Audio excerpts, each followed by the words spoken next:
Law of attraction क्या होता है, आज मैं खुलासा करने वाला हूँ। लेकिन जब हम बड़े सपने देखते हैं वो क्यों नहीं मिलते? जो हम देखते हैं वो हमको मिलता है। कौन सा ग्रह आपको ये काम दिलाता है? The secret of your life.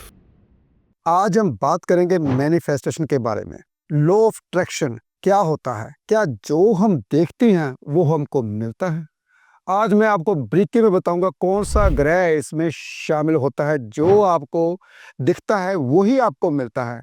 ये बहुत बड़ी विद्या है, बहुत बड़ा ज्ञान है जो आपके सामने मैं खुलासा करने वाला हूँ। लेकिन आज हम बात करेंगे क्या जो हम चाहते हैं, हम देखते हैं वो हमें मिलता है। कई दफ़ा तो छोटी छोटी चीज़ें तो हमें आम ही मिल जाती हैं, लेकिन जब हम बड़े सपने देखते हैं वो क्यों नहीं मिलते? उसके पीछे क्या रहस्य है?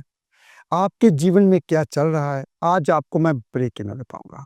पहले मैं आपको एक छोटी सी कहानी बताता हूं जो कि मेरे साथ जुड़ी हुई है। जब तक मैं आपको लॉजिक के साथ कोई भी बात नहीं बताता तो आपको कैसे पता चलेगा कि वाकई में वो बात होती है? मैं आपको अपनी हकीकत बताता हूं। जब मैं तकरीबन 1988 की बात है, 1988 की बात है, मैं अपने मोहल्ले में रहता था। जीरा शहर फिरोजपुर में रहता था।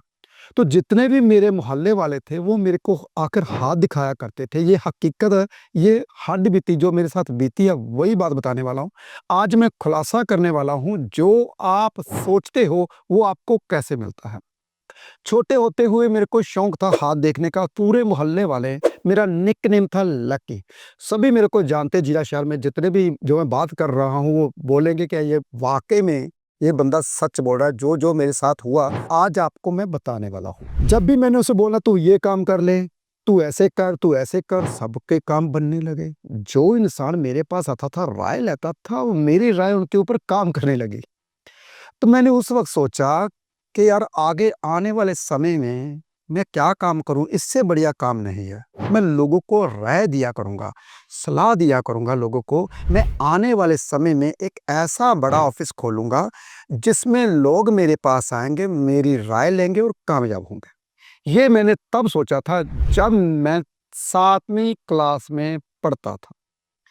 धीरे धीरे लोग बढ़ने लगे, मेरे मोहल्ले वाले मेरे ऊपर यकीन करने लगे और मेरे से राय मांगने लगे। धीरे धीरे धीरे धीरे ऐसे ऐसे तो मैं वहाँ बहुत संघर्ष किया। जीरा शहर में जो छोटा शहर था वहाँ क्या हुआ कि जो मैं सरवाइव नहीं कर सका। यहाँ लुधियाना में मेरे नानके रहते थे, तो नानकों ने अपने पास बुला लिया। यहाँ आकर मेहनत की, धीरे धीरे पता चला ज्योतिष के बारे में कि जो हाथ की रेखाएं हैं वो जो बताती हैं, जो मैं देखता था पिछले जन्म में शायद मेरा कोई नाता होगा, रिश्ता होगा, जो मैंने पढ़ाई की होगी। जो मैं बातें बोलता था वो सच थी। जब मैंने पढ़ाई करनी शुरू की, लुधियाना में आकर मैंने ये डिग्रियां लेनी शुरू की, पढ़ाई करनी शुरू की।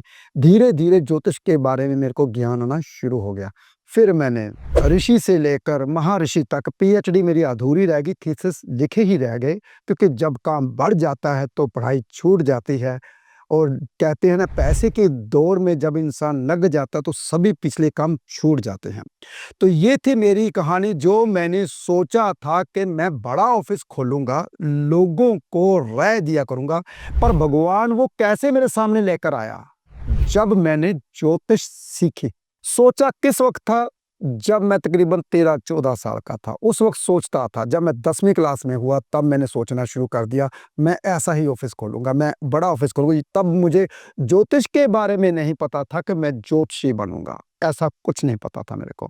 तो ये काम तब करता है जब एक कोई भी चीज आप अपने दिल में बिठा लेते हो और आत्मा से बोलते हो ये काम मैंने करना है, तो वो धीरे धीरे काम करना शुरू कर देता है। लेकिन इसके पीछे कौन सा ग्रह आपको ये काम दिलाता है वो ध्यान से सुनिए।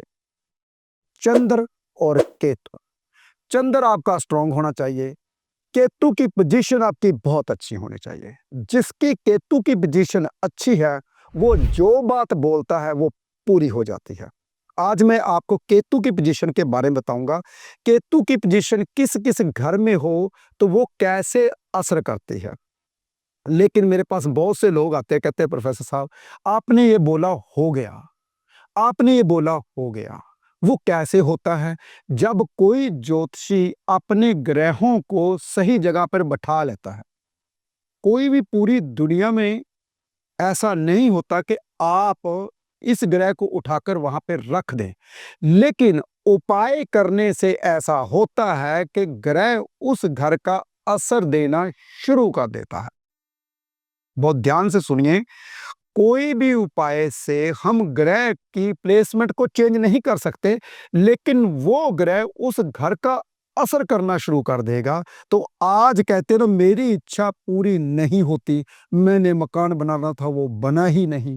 पहले तो आपका चंद्र स्ट्रांग होना चाहिए। चंद्र जब तक स्ट्रांग नहीं होता तब तक आपकी सोच की बात दिल तक नहीं पहुंचेगी, दिल की बात आत्मा तक नहीं पहुंचेगी।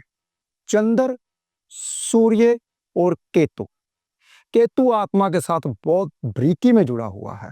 जो भी आप आध्यात्मिक पढ़ते हो, जानते हो, वो आपके भीतर बस जाता है। तो इसका यही मतलब है कि आपका केतु बहुत अच्छा है।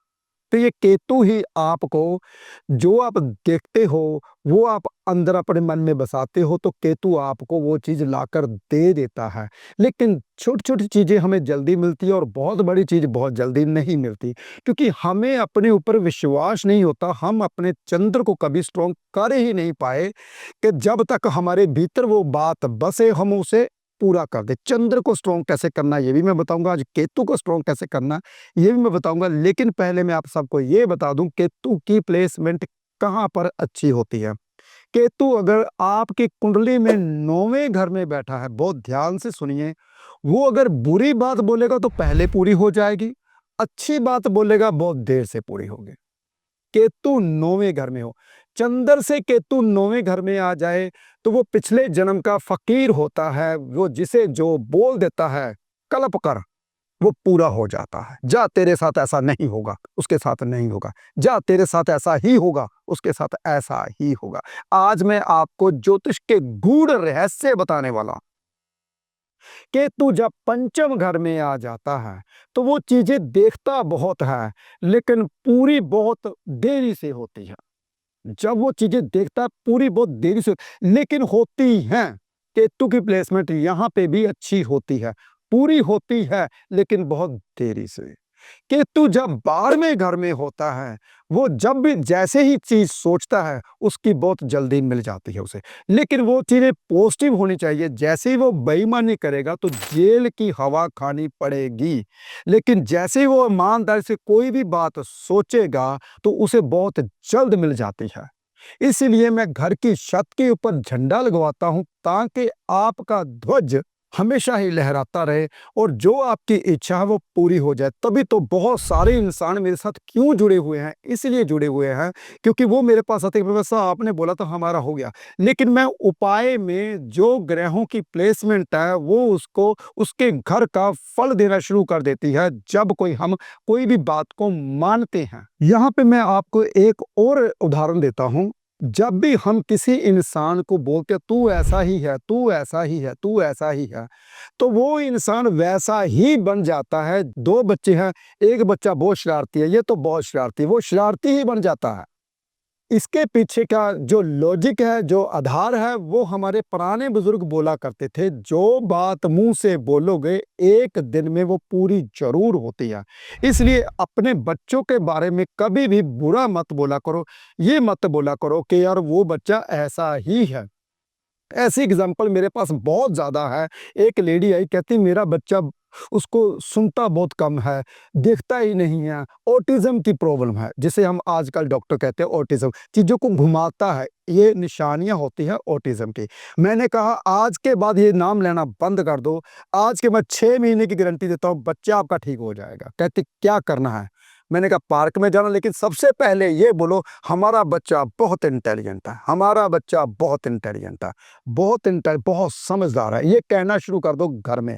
अगर ये एक शब्द को कम से कम 20 बार आपने बोलना, 20 बार आपका हस्बैंड बोले, और जब भी अरे यार तू तो बहुत इंटेलिजेंट है बेटा, अरे इतना समझदार है तू, उन्होंने बोलना शुरू किया, 3 महीने में बच्चा ठीक हो गया। ऐसी एग्जाम्पल है मेरे पास। लेकिन यहाँ पे ऐड करने की बारी आ जाती है। लोग बोलते हैं यार ये अपनी ऐड कर रहा है, ऐसे में उन लोगों को सामने नहीं लाना था। बहुत से लोग कहते हैं प्रोफेसर हम आपके चैनल में बोलना चाहते हैं, मैं कहता हूँ नहीं, ऐसे इंसान को लगता है ये फेक बात कर रहा है। ऐसी कोई भी बात नहीं है। जो यहाँ पे मैं जो बातें बोलता हूँ वो प्रैक्टिकल होती है, आधार होता है उसके पीछे। तो जो भी हम किसी के लिए बोलते हैं वो इंसान ऐसा ही बन जाता है। कभी भी किसी के बारे में बुरा मत बोलिए। और केतु को ठीक करने के लिए मैं आपको बताऊंगा बहुत आसान उपाय। आपकी कुंडली के मुताबिक, आपकी कुंडली में केतु कहाँ बैठा हुआ है, आपकी कुंडली में चंद्र कहाँ बैठा हुआ है। चंद्र को मनाना बहुत आसान है, केतु को मनाना बहुत आसान है। केतु, वैसे मैंने एक एग्जांपल दी, अगर केतु को अच्छा करना चाहते हो तो घर की छत के ऊपर झंडा लगाएं। अगर चंद्र को अच्छा करना चाहते हो, सफेद चंद्र का तिलक लगाए, जो भोले शंकर के ऊपर हम चढ़ाते हैं, लगाते हैं। तो ऐसे ही अगर आप और जानकारी जानना चाहते हैं तो हमारे चैनल को लाइक करें, सब्सक्राइब करें। ऐसी बहुत सारी बातें, बहुत सारी उदाहरणें मैं आपको दूंगा। और ये एपिसोड आपको कैसा लगा मुझे कमेंट में जरूर बताएं, कमेंट जरूर करें ताकि मेरा उत्साह बना रहे, मैं आपको हकीकत की बातें सच बताता रहूं।